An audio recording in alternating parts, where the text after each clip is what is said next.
Donc la voici. Voici ma victime.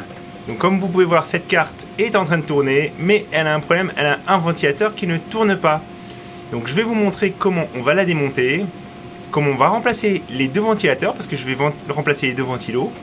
Donc pendant le temps où j'ai attendu de recevoir le ventilateur de remplacement, ce que j'ai fait, tout simplement, c'est que j'ai utilisé un petit ventilateur de bureau que j'ai envoyé.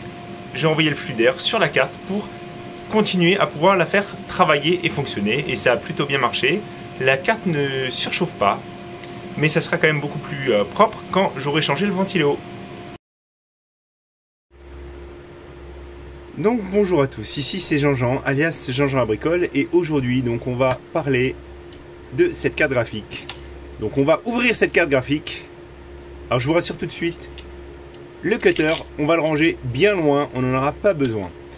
Donc je vais vous montrer dans cette vidéo comment on remplace en fait les ventilateurs sur cette carte. Mais je voulais pas faire que ça parce que je me suis dit cette vidéo aussi c'est l'occasion de vous parler justement des cartes graphiques d'occasion. Parce que vous êtes beaucoup à acheter les cartes et souvent vous vous posez un petit peu les questions, qu'est-ce que je dois regarder? Alors en soi, la carte déjà il faut vraiment bien l'inspecter visuellement. Donc comme je vous dis, j'ai déjà dit une première fois, il faut bien vérifier si les ventilateurs tournent, s'ils ne sont pas entravés. Donc là en fait malheureusement sur cette carte là c'est ce ventilateur je crois qui est HS, si je dis pas de bêtises, oui c'est celui-ci, mais en fait il a beau ne mal fonctionner, il tourne quand même pas mal. Mais souvent quand vous avez vraiment un problème sur le ventilateur, vous aurez un petit point dur ou des vibrations qui vont se sentir quand vous le manipulez. Donc bien sûr vous inspectez bien précautionneusement la carte. Alors, quand vous avez des traces comme ça un petit peu noires, ça peut être aussi lié aux pattes thermiques qui ont sué. Hein. Donc moi c'est le cas, vous voyez en fait on a des zones qui sont différentes au niveau des coloris. C'est vraiment ça. Faites bien attention aussi à cette partie-là, cette partie avec la partie or. Parce qu'en fait quand vous avez eu des problèmes sur la carte, souvent quand elle a surchauffé et qu'il y a eu vraiment un incident dessus, vous avez soit une partie qui manque, qui est manquante, soit vous avez une partie qui est noirâtre. Donc ça peut vraiment vous aiguiller vers un problème technique au niveau de la carte. Donc faites bien attention aussi à bien regarder tout ce que vous pouvez voir sur les côtés. S'il n'y a pas de transistors, de MOSFET qui ont un problème ou qui ont une fuite. Donc ça c'est un moyen en fait visuellement de la vérifier. Et moi ce que je vous conseille surtout c'est d'essayer de voir la carte en fonctionnement. Hein. J'irai vraiment pas acheter une carte d'occasion que je vois pas tourner, où il faut vraiment avoir une très grande confiance envers le vendeur. Donc ça vous permet de voir s'il y a des artefacts visuels. Donc les artefacts visuels c'est des problèmes d'affichage en fait que vous avez quand vous êtes en jeu par exemple. Donc demandez à la personne si vous l'achetez, si vous achetez la carte, si vous pouvez, donc s'il peut lancer un jeu pour voir s'il y a des artefacts visuels. Parce qu'effectivement, vous ne pourrez plus l'utiliser forcément toujours dans un PC pour un autre usage que le minage. Donc ça réduit sa valeur. Et aussi, regardez si elle mine bien, s'il n'y a pas de problème, si elle ne se coupe pas, s'il n'y a pas de chaleur excessive au niveau de la carte. Donc ça, et puis bien sûr, vous inspectez aussi le 8 pin ou vos 8 pins pour voir s'il n'y a pas un problème à ce niveau-là, s'il n'y a pas c'est pas noirci, s'il n'y a pas quelque chose qui a l'air d'avoir fondu. Hein. Donc voilà, ça c'est mes petits conseils pour vos achats de cartes d'occasion. Hein. Et n'hésitez pas à questionner la personne, parce que les personnes qui sont souvent de bonne foi, elles n'auront aucun problème à vous répondre. Celles qui sont de moins bonne foi, je pense que il y aura des questions qui les embêteront, ils seront peut-être gênés, et c'est peut-être le moyen pour vous de détecter qu'il y a quelque chose qui ne va pas forcément très bien. Donc là on va commencer par enlever les ventilateurs. Pour ça en fait il faut aller chercher les petites vis que vous voyez là.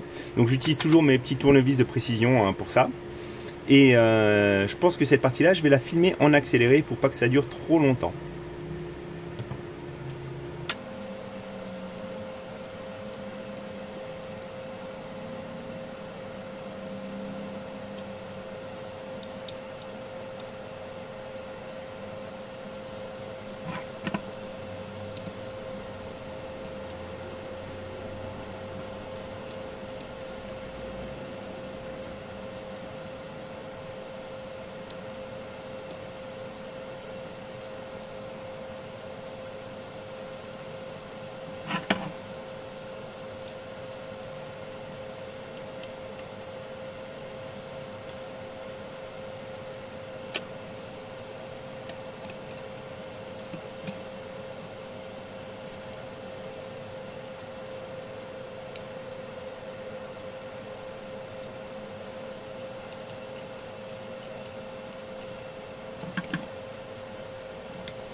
Donc voilà, je viens d'enlever toutes les vis. Alors à un moment vous avez des petits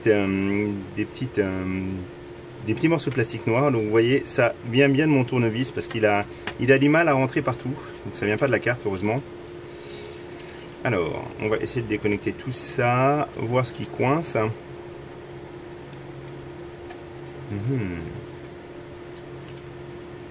Voilà, donc il va falloir déconnecter ça doucement.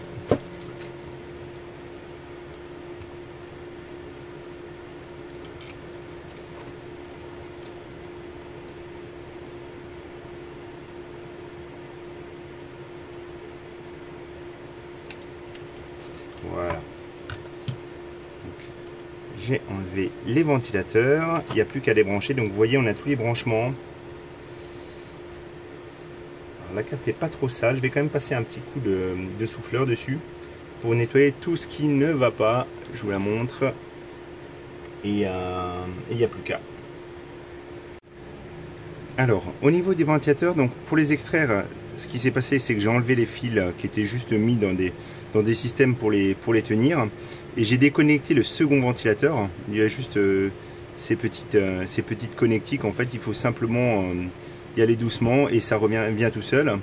Donc, je voulais vous montrer, en fait, c'est les cartes que j'ai depuis 2017. En tout cas, les ventilateurs ont été conçus en décembre 2017. C'est écrit dessus, en fait, ici. Et ce qui est rigolo, c'est que les ventilateurs que je viens de recevoir, donc en 2022, vous voyez, ils sont marqués d'octobre 2019 en fait. Fabriqués le 18 octobre 2019, c'est des Everflow, donc c'est la même marque en tout cas que ce qui est annoncé, et c'est des gigabits. Et effectivement, de l'autre côté, il y avait écrit Aorus, mais on est sur les mêmes types de cartes. Donc j'en ai profité pour un petit peu nettoyer aussi la carte, mais je l'avais déjà soufflé il n'y a pas longtemps. Donc elle était vraiment relativement propre. Et donc je vais vous montrer maintenant pour réassembler la carte. Donc ce que je vais faire, c'est que je vais faire la même technique que ce qu'ils ont utilisé. C'est-à-dire qu'en fait je vais déconnecter ce petit pin. Vous allez le voir. Ah mince, attendez. Je ne l'ai pas fait devant la caméra, donc c'était comme ça. Et en fait j'ai juste mis des ongles de chaque côté. Et j'y vais doucement, sans forcer. Un petit va-et-vient. Et voilà. Donc maintenant, il n'y a plus qu'à les réinstaller en position, les positionner déjà, faire passer les câbles dans les passe-câbles, parce qu'ils servent bien à ça. Et ensuite, on pourra remonter.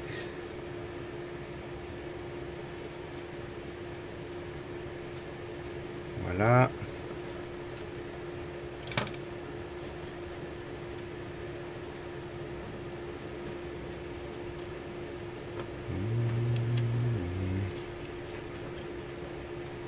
Pas évident de vous faire la vidéo là, de bien voir les choses, mais c'est comme ça que c'est fait. Et ces deux-là, ils doivent se connecter ensemble d'une façon ou d'une autre. Ouais, c'est comme ça. Vous voyez, c'est vraiment pas sorcier. Ça prend un petit peu de temps parce qu'il faut être minutieux. Je vais pas vous filmer d'ailleurs, je pense, le reste. Je vais juste vous filmer après le resserrage. Je positionne bien les différents câbles et ça sera tout bon. Donc j'ai remonté les deux ventilateurs, donc tout va bien, ils tournent librement, les câbles passent bien dans les passes-câbles. Le dernier que j'ai à remonter, c'est simplement donc la petite connectique qui va au niveau de la carte graphique, donc ici. Donc ce que je vais faire, c'est que je vais le connecter d'abord et après je vais essayer de bien faire passer le câble comme il faut. Voilà, donc là il est bien connecté, j'essaie de bien de le placer dans les passes-câbles. Et il n'y a plus qu'à ajuster tout ça et à bien remonter le système. Donc voilà, je vais couper là, le temps de bien tout réassembler. Et je vous reprends pour le test final de la carte, voir si ça a bien fonctionné.